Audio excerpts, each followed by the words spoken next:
درود بر شما دوستان، امیدوارم حالتون خوب باشه. در خدمت دکتر عباس نژاد هستیم. امروز افتخار دادن، وقتشون در اختیار ما گذاشتن. میخوایم یه مقدار امروز صحبت کنیم و قطعا مطمئنم که صحبت‌های ما حرف دل خیلی از شما میتونه باشه. آقای دکتر خیلی خوش اومدید. خودتون لطفا معرفی بفرمایید. به نام خداوندی که مرا پایید و مادرم که مرا زایید و پدرم که مرا نان داد. سلام خدمت همه بینندگان عزیز و دوستداران. خیلی مخلصیم. دوستداران از کجا میدونید دوستت دارن؟ حالا همه اونایی که ما رو دوست ندارن دوست دارن و مخلص تک تکشون هستیم. در خدمتیم آقای شیر.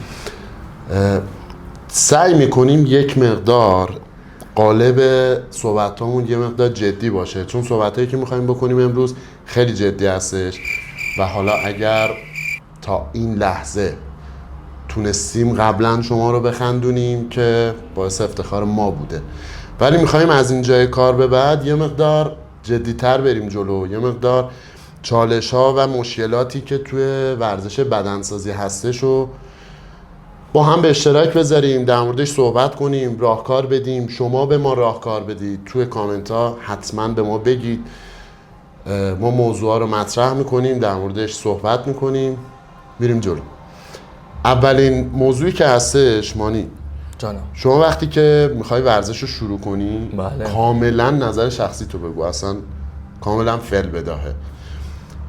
تو اگر برگردی به چند سال پیش، زمانی که میخواستی تازه ورزش بدنسازی رو شروع کنی، معیارت واسه انتخاب مربی چی بود؟ یعنی اصلا کلا مربی انتخاب میکردی؟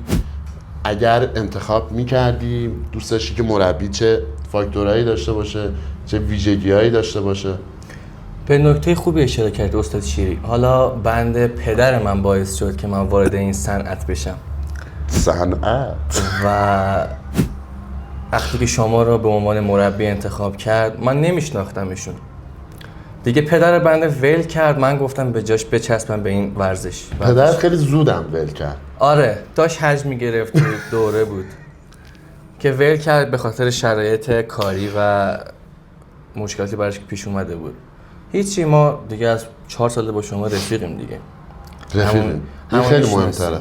آره، حالا زوری با من رفیق شدی؟ آره، یعنی الان تحت فشاری؟ زوری تحت فشار که بیشتر به سمت بالای تحت فشاری ما رو تحت فشار گذاشته. یعنی خدا. بله، گاد. خصوصیت هایی که این مربی باید داشته باشه آفرین. اینه که واسه اون یوزرش یا چی میگن؟ ورزشکارش وقت بذاره. ببین اصلا لفظ قلم صحبت نکن، خیلی عادی باش. عادیه. بچه‌ها از خودمونن. بله. براش وقت بذاره، حواسش باشه مثلا 4 تا ورزشکار دیگه ای داره، به همه برسه به ترتیب. مثلا برنامه همینطوری ننویسه بده بگه برو ورزش کن، چجوری حرکات رو انجام بده، آموزش بده، در چه پوزیشنی. بله، آموزش بده، حواسش باشه، نره پی کارهای خودش تو گوشی بره و حرف بزنه و با بقیه ورزشکارا گرم بگیره و در مورد اوضاع و مشکلات شخصی حرف بزنه. باید حواسش به همه ورزشکارا باشه. وقتی به یه ورزشکاری میگه اون ساعت اونجا باش، خودش هم باید 5 دقیقه قبل ورزشکار اونجا باشه. که مثلا حالا من مثلا امروز 2:30 اینجا بودم، حالا یه بنده خدای 3:20 رسیدم. این یکی باید که خصوصیت‌های مربی باشه. در خدمت آن تایم باشه. سر وقت. بله تو باشه. بله. من استاد نیستم، من امیرم. و اینکه ما کوچیک شما حالا احترام رو داریم میرسونیم. خیلی سخته ها، یعنی من صحبت کردم کلی باهاش، خواهش تمنا کردم باهاش صحبت کردم که جون عزیزت یه چند دقیقه جدی باش. ببین اصلا خیلی جدی، خیلی سخته واقعا. من تونستم اینو کنترل کنم که جدی باشه. خیلی کوچیک شما، کوچیک مادرت باش، کوچیک من نباش. ببین اول خدا بعد مادر. خب ببین یه موضوعی که هستش، بله، این که من از مانی خواستم که توقعشو بگه و معیاراشو واسه انتخاب مربی بگه، به خاطر این بود که اکثر ورزشکارای من، حالا منی که میگم، هیچ ادعایی تو زمینه مربیگری من ندارم. اینو تمام بچه‌هایی که به من نزدیکن اینو میدونن.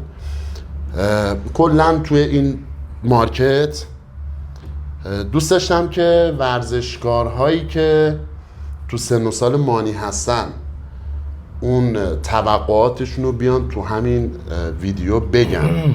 یعنی مانی به نمایندگی از طرف خیلی از شما، چون الان اگه بخوایم یه میانگین سنی بگیریم تقریبا همسن و ساله تو هم دیگه الان. بله بدنسازی رو وسط صحبت من صحبت نکن، ببخشید. همسن و ساله تو هم که شروع کردن یا حالا 1-2 سال زودتر شروع کردن و خیلی مهمه که چه اتفاقاتی بیفته که ادامه بدن. به اینم نکته خوبی بود. حالا الان جدی گرفتی گفتم دکتر عباس نژاد، حالا خودت باش. بعضیا هستن که واقعا واسه ورزش دارن میان یا نه، بعضیا برای ادعا، نمیدونم درست میگم یا نه، حالا به اونجا میرسیم. ادعا میکنم الان فعلا صحبت به خاطر جنس مؤنث حالا و کارهای دیگه، مثلا میگه من خیلی میرسیم به اونجا. اوکیه. الان فعلا خب چی باید؟ اینو یادت باش وسط حرف من حرف نزن دیگه. بله میزنم و من خیلی دارم کنترل میکنم امروز جلوی دوربین چک نزنم. یعنی نداریم بخوریم. بیا این مال تو.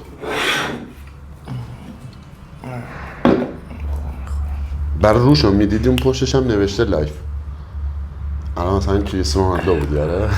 بفرمایید شما، ما داریم گوش میدیم. ببین انتخاب مربی خیلی نکته مهمیه. بله. ما به خاطر این موضوع رو گذاشتیم اول صحبتمون، چون که بیایم قبلش اینو بگیم که ورزشکارایی که میخوان شروع کنن ورزش بدنسازی رو یا حالا رشته دیگه هم فرق نمیکنه، اول باید در مورد مربیتون تحقیق کنید. یعنی اون کسی که میخواید باهاش شروع کنید قبلش در موردش تحقیق کنید. اگر میتونه اون توقعاتی که شما از مربیتون دارید رو برآورده کنه میتونید باهاش شروع کنید. اینجوری نباشه که شما نشناخته برید با این مربی شروع کنید بعد بگید که خب نه من تغییر نکردم یا مثلا این مربی فلان اخلاقو داره فلان مشکلو داره من پس برم با یه مربی دیگه کار کنم. هیچ مشکلی نداره، شما میتونید ماهی یه دونه مربی عوض کنید، ولی بهترین راه اینه که شما قبلش در مورد اون آدم تحقیق کنید. حالا تحقیق که میگم اینجوری نباشه که مثلا تحقیق میدانی انجام بدید انگار که مثلا میخواید برید خواستگاریش، نه، یه پرسجو کنید از حالا ورزشکارای اون باشگاه، از شاگردای دیگرش یا حالا از هر طریقی یه پرسجو کنید ببینید اصلا این آدم روش کاریش چجوریه، اخلاقش چجوریه، مسئولیت پذیر هست، بالا سر ورزشکارش وای میسه، برنامه‌هاش جوری هست که شما متناسب با بدن شما باشه یا مثلا خیلی سختگیر نیست یا خیلی اصلا آسون نمیگیره. همه اینا کلی نکته هستش که شما میتونید در موردش تحقیق کنید. بعد از اینکه همه این کارا رو انجام دادید، وقتی که با این آدم با این مربی شروع میکنید به نظر من یه تایمی رو باهاش برید جلو. اینجوری نباشه که مثلا ماه بعد شما بشینی با خودت فکر کنی بگی خب من تو این 1 ماه هیچ تغییری نکردم، مثلا قرار من تو فکرم میگفتم که 4 کیلو کم میکنم ولی 1 کیلو کم کردم مثلا، پس بذار مربیمو عوض کنم. نه، ببینید هر مربی یه استراتژیکی داره، یه برنامه ریزی میکنه، یه پلن میچینه واسه اون ورزشکار که مثلا ماه اول باید اینطوری باشه، ماه بعد و ماهای بعدش.